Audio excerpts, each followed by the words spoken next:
En maîtrisant bien son agriculture biologique, on n'a pas tellement de problématiques de maladies plus que les agriculteurs conventionnels.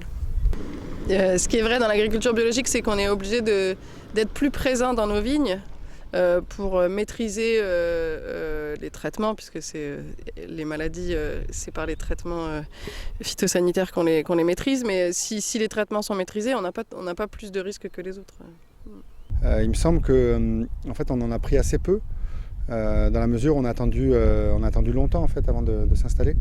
Le système, le modèle économique qu'on a choisi, donc ça c'est pour les risques financiers, c'est un modèle en fait qui est assez peu risqué puisqu'on a une partie d'achat de vendanges qui fait qu'effectivement le risque il est partagé quand même avec aussi les vignerons partenaires avec qui on travaille. Donc c'est plutôt eux qui prennent le risque sur cette partie-là.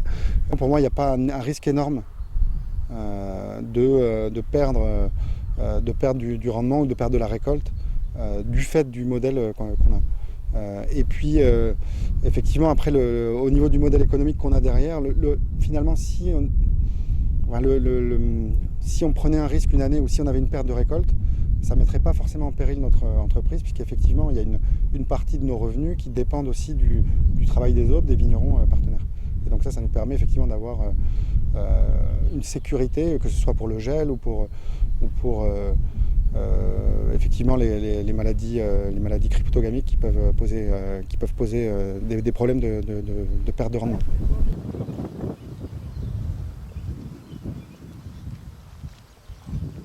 Donc je dirais que nos interlocuteurs principaux, ce sont les banquiers, qui eux, en termes de gestion du risque, ne sont pas avares de conseils. Et c'est leur rôle, c'est très bien.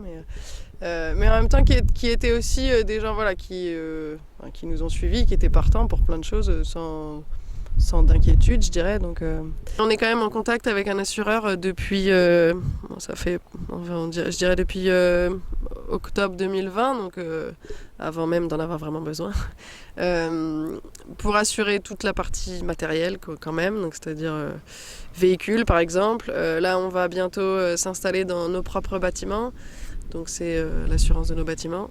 Et puis l'assurance en cas de casse et de perte sur toute notre production, parce que c'est quand même notre revenu. Donc voilà. Et puis évidemment nos assurances personnelles.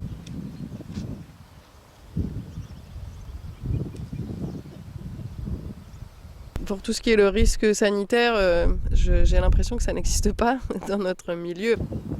J'ai l'impression que c'est pas très commun de faire demande à ce genre d'organisme pour avoir du conseil. C'est plutôt chacun fait un peu à sa sauce. Et puis il y a plutôt de la correction, c'est-à-dire que quand il y a un problème, il y a plutôt de la correction. Mais je pense que ça manque peut-être un peu de pédagogie à ce niveau-là. Après, on a effectivement du conseil peut-être sur différents produits à utiliser, sur les périodes de traitement quand commencer. Alors il y a la Chambre d'agriculture qui gère ça plutôt bien, qui donne des conseils techniques, et puis c'est beaucoup les professionnels, c'est-à-dire là on parle des revendeurs de produits qui sont des très très bons conseillers techniques là pour le coup, à qui on peut vraiment demander conseil assez facilement.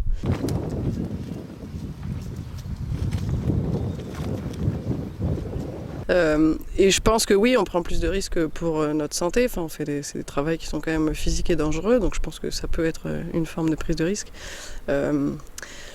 Après, pour tout ce qui est, quand je parlais du risque financier, on est quand même, et puis du risque météorologique, dans les zones viticoles, Gélives par exemple, ce qui est le cas ici à Saumur-Champigny, je pense que 95% des agriculteurs sont assurés pour les risques comme le gel par exemple.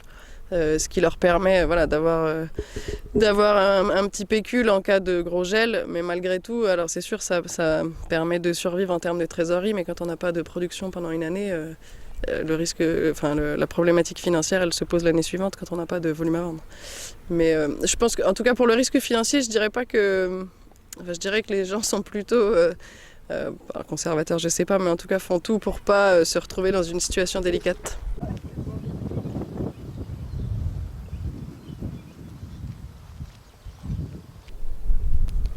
Pour moi, aujourd'hui, les gens qui prennent les risques sont dépendants d'un seul marché derrière. Et c'est notamment le cas des gens qui font du vin, donc des vignerons qui vinifient et qui vendent en vrac au négoce.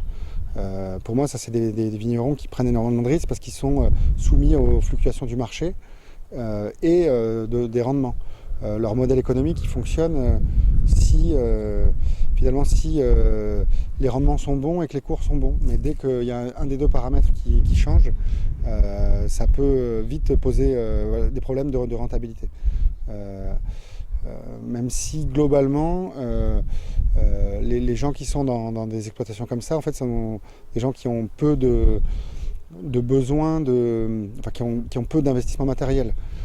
C'est souvent des exploitations où les amortissements sont faits depuis longtemps avec des entreprises familiales et donc il y a déjà une partie du matériel et du fonctionnement qui est établi. J'ai l'impression qu'ils prennent des risques aussi vis-à-vis des futurs marchés qui se dessinent, qui seraient plutôt vers des démarches environnementales. Et du coup, leur modèle ne leur permet pas d'aller dans des démarches comme ça assez poussées.